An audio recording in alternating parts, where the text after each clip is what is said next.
I try, and it's hard. And we're talking about learning to be quiet. So when we start talking about becoming like Jesus, we're not talking about learning to be quieter. We're talking about, how do I learn to love my enemies? How do I learn to forgive people who have genuinely wronged me? How do I learn to be less greedy in a world that is so greedy and become generous? How do I stop being selfish and learn to be selfless? These are incredibly hard things to do. And so again, it's our question: how do I become like Jesus? So if you're gonna remember one thing, this is what I want you to remember. We become like Jesus by being with Jesus.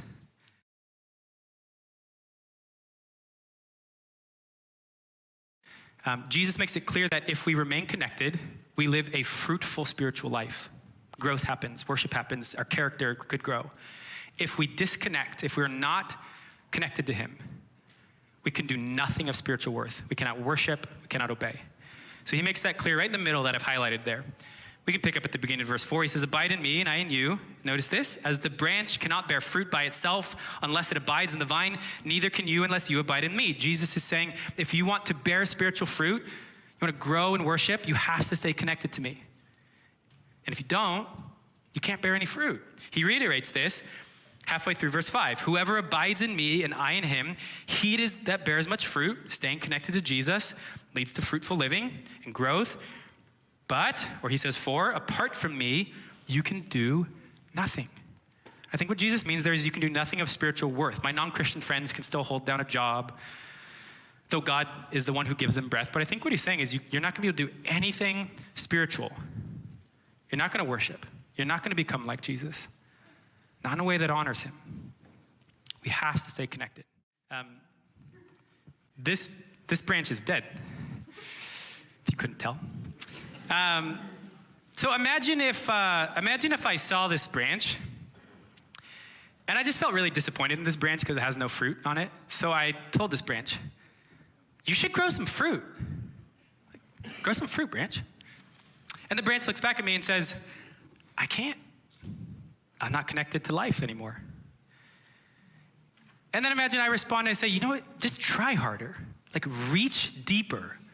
Somewhere in you, you have the resolve to grow fruit.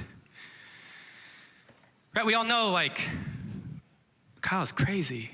He's talking to branches. No, we know that will not work. It doesn't matter what we say or do. This branch is dead because it's cut off. And the only way it can be a fruit-bearing branch is if it were connected to the source of life. All of us are susceptible to believing lies. We have to sort through, and this is where Scripture, it's our sift. So we have to have truth. And lastly, we seek to immerse ourselves amongst God's people. Because we grow spiritually when we're connected relationally. Because other people minister to us and teach us. And we become like Jesus by living amongst his family. And again, we can think of imitation as one of the ways this happens. A lot of our growth, it's not just taught, it's caught, as people say. A lot of it. You know, in my life, one of the most profoundly formative experiences I had in my life was going to Biola University and living in a dorm with a bunch of dudes, and I loved them, and they loved Jesus, and that helped me want to love Jesus.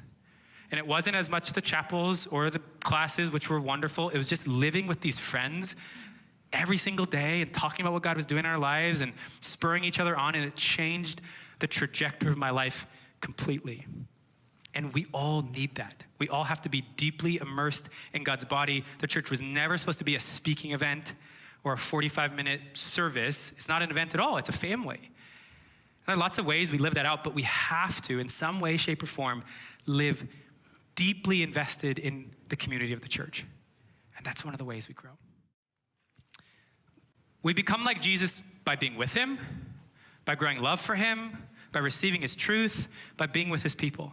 And so as we try to be really concrete and practical, as we think about being people who become like Jesus and people who help others become like Jesus, what I want us to think about is what kinds of habits and rhythms help us to do these kinds of things? What sort of habits help you connect with God? Do that. What kind of habits help stir love and affection for God? Do that, and then invite somebody else into that. And now you're helping them become like Jesus. What sort of habits help you receive God's truth, and which habits hinder you? Which habits are pumping lies at you? We discern that, and what we do is we create a life built on these habits and rhythms that help us be with God, love God, receive his truth, be with his people. And this is how we begin to grow. We can imitate people.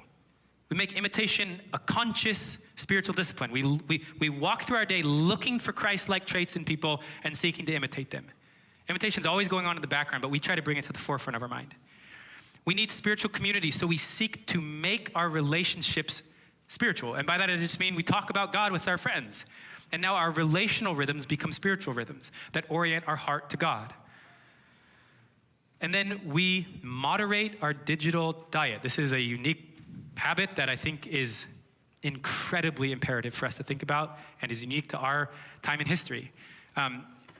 We spend massive amounts of time on our screens, most of us. And a lot of what we consume is not intrinsically sinful or evil, but it's like spiritual junk food.